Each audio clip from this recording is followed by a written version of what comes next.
অনেক দিন থেকে আমি অসুস্থ। তাই আমি শেভ করতে পারি নাই। ফিভার ফ্লাজ হয়েছে। এখানে ব্লিডিং হয়। এই যে অনেকদিন আমার মাথার চুল নেড়া করি নাই। আমি কিন্তু নেড়া নই, দেখছ? আমার মাথায় চুল আছে। আচ্ছা, যেই জিনিসটার জন্য লাইভে আসতে চাই নাই, লাইভে আসতে ইচ্ছে করে না। বাঙালিদেরকে নিয়ে কথাও বলতে ইচ্ছা করে না। অসভ্য, বর্বর, মূর্খ জাতি। অজাত কুজাত ছোট লোক, গরিব। এখনো ৩ বেলা ভাত খায়, মাথায় কোনো বুদ্ধি নেই। এসব জাতকে নিয়ে কথা বলতে, অসভ্য জাত, এটা কোনো মানুষই না। মানুষের জাতই না। দেখতে মানুষের মতো। যেমন আমি মানুষ, আমার মতো তাদেরও নাক আছে, চোখ আছে, কান আছে, মুখ আছে। তারপরে তারাও বুড়া হইলে দাড়ি সাদা হয়। তাই না? ওদেরও হাত আছে। আমিও কথা বলি, তারাও কথা বলে। আমি সত্য কথা বলি, ওরা সব মিথ্যা কথা বলে। শতভাগ মিথ্যা কথা বলে। কেউ বলে, "না, আমি তো মিথ্যা কথা বলি না। সেফুদা, আপনি কেন বলছেন আমি মিথ্যুক, ধোঁকাবাজ?" আপনি মিথ্যা কথা বলেন না। কিন্তু যারা মিথ্যা কথা বলে, যারা অন্যায় করে, ঘুষ খায়, ওজনে কম দেয়, খাদ্যে বিষ মিশায়, শিশুর খাদ্যে পর্যন্ত বিষ মিশায়। ভাই, মাছ দামি, দামি কি সুন্দর মাছ, ফরমালিন মিশায়। আমি তোদের নিয়ে কথা কইতে ভাল লাগে না, যাহ। ওই জাহিদ খান আমাকে মামা বলে, সে আমার ভাগিনার ভাগ্নি, মানে ভাগিনার বউ, বউয়ের খালাতো ভাই হয়। সেই হিসেবে আমিও মামা হই। ঠিকই আছে। সে ভালো অভিনয় করে, স্মার্ট বয়। গত বছর ২ বছরের মধ্যে ওর মা-বাবা মারা গেছে। অনেক কেঁদেছে সে। সে বলেছে অনেক হুজুররা আছে, এই অনেকে মাদ্রাসায় হুজুর, ইমাম আছে। এরা ছেলেদেরকে বলৎকারী করে। এটা তো সত্য কথা, মিথ্যা কথা নাকি? প্রমাণ হইছে না? ওই এক বেটা বদমাইশ ছিল, ওর চেহারা আমার কাছে ছবি আছে। সে আমার ফাঁসি দিবে, আমারে ফাঁসিতে ঝুলাইব। কি করছে। পরে আমাকে আরেক হুজুর বলল কয়েক মাস আগে, আমাকে বলে যে, "সেবুদা জানেন, যেই ওই যে বেটায় হুজুর ছবি দেখাইলো, কয় যে, "এই বেটায় যে আপনারে ফাঁসি দিতে কইছিল না? ফাঁসির দড়ি লইয়া ঘুরছিল। কুশপুত্তলিকা পড়াইছে, আরো কত কিছু করছে। ওয়াজ করছে, বলছে তাকে ফাঁসি দাও, যেখানে পারো ফাঁসি দাও। সেবুদাকে যেখানে যাও তাকে তার কল্লা কাটতে পারাও, তারে ফাঁসি দাও।" কয় সেই বেটা এখন জেলে। কয় সে কোন মাদ্রাসায় পড়াইতো, সে মাদ্রাসার ছেলেকে বলৎকারী করেছে। এখন সে জেলে আছে। জাহিদ খান কিন্তু বলে নাই সব হুজুররা বলৎকারী করে, নো। আমার আত্মীয়স্বজনের মধ্যে অনেকেই হুজুর আছে। আমি নিজেই হুজুর। আমার থেকে বড় হুজুর আছে নাকি? শুধু কি দাড়ি লম্বা রাখলে আর ওই গোল টুপি মাথায় দিলেই কি হুজুর হয়? এই যে আমি এখন আমাদের নবীজির সুন্নত সবুজ টুপি মাথায় দিয়েছি। আমারও তো সাদা দাড়ি হয়েছে। তাই না? আমি যদি ২ সপ্তাহ শেভ না করি, তাহলে আমার দাড়ি তো একেবারে বুকের এখানে পর্যন্ত এসে যাবে। ১ মাস শেভ না করলে নাভির নিচে এসে যাবে। রেখে দিব নাকি? হুজুর হইয়া যাই। আর কপালের মধ্যে, এখানের মধ্যে দাগ দিব, এখানে রং দিয়া এখানে কালো দাগ দিব। তারপর সবাই কইব যে, "ওরে বাবারে! নামাজ পড়তে হুজুরের কপালে দাগ পইড়া গেছে, এক্কেবারে হুজুর।" এরা হইল ভণ্ড হুজুর। এরাই ছেলেদেরকে বলাৎকারী করে। লিল্লা বোর্ডিংয়ে, হেফজোখানায়, বুঝেন নাই? মাদ্রাসায়। মেয়েদেরকে মাদ্রাসার ওই টয়লেটে নিয়ে ধর্ষণ করে মেরে ওদের ওড়না দিয়ে আবার ফ্যানের সাথে ঝুলাইয়া রাখে। এরকম অনেক ধরা পড়েছে। কালকে দেখলাম এক ৩০ বছরের না ৮০ বছরের এক বুড়া ভাই ছেলেকে বলাৎকার করেছে। ছেলের মা-বাবা নিয়ে আইছে ওই ছেলেকে। ছোট্ট শিশু। রক্তাক্ত করে ফেলেছে। কি বলতেছ? এদের নুনুর গোড়া কেটে দিতে হবে। ওদের একটাই শাস্তি আমার কাছে, ওদের নুনুর গোড়া কেটে দিতে হবে। আর সরকারকে বলেছি, এটা মানুষের দৈহিক ক্ষুধা। ওই প্রত্যেক মাদ্রাসার কাছে, কাছে কোণায় লাভ কর্নার বানাইয়া দাও।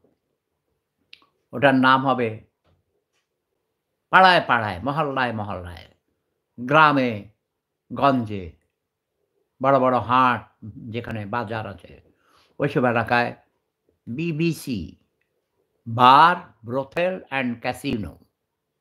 বার, ব্রোথেল অ্যান্ড ক্যাসিনো এগুলোকে জায়েজ করে দাও। সরকারকে বড় লাইসেন্স দিতে এবং সরকারের ট্যাক্স ৪০-৫০% ও যদি ট্যাক্স দেয়, তাহলেও ওদের এই ব্যবসা চলবে। লস হবে না। অনেক লাভ হবে ওদের। এটা হিউম্যান নিড।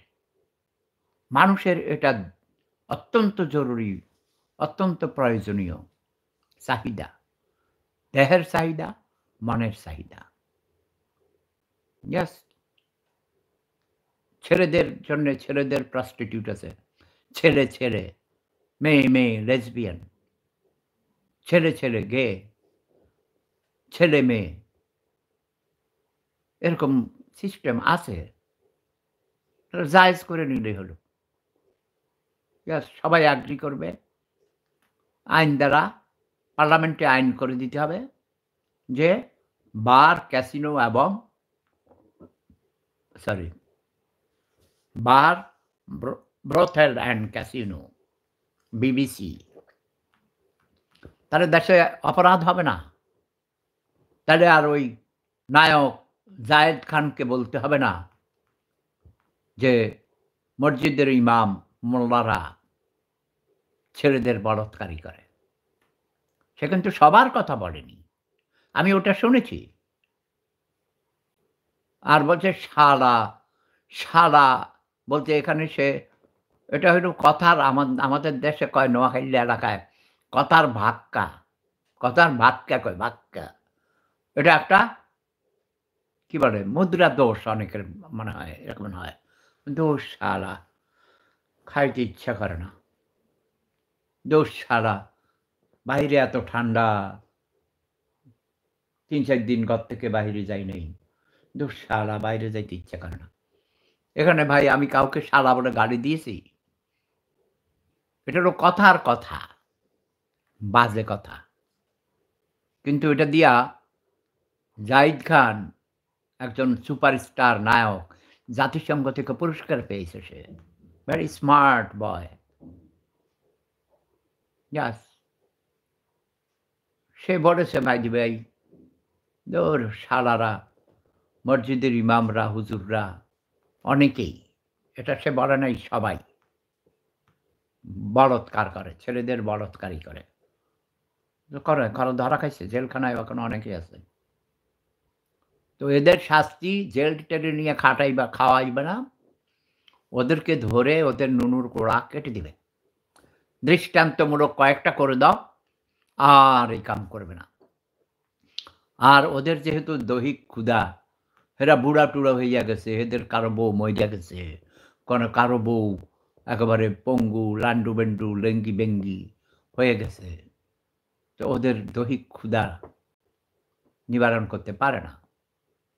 ইদানিং দেখেছি একজন যুবক, ৬০ বছরের যুবক ১৮ বছরের একটি মেয়েকে, নাম ভুলে গেছি আমি। ওই লোকটার নাম হলো মোস্তাক মনে হয়। খন্দকার মোস্তাক।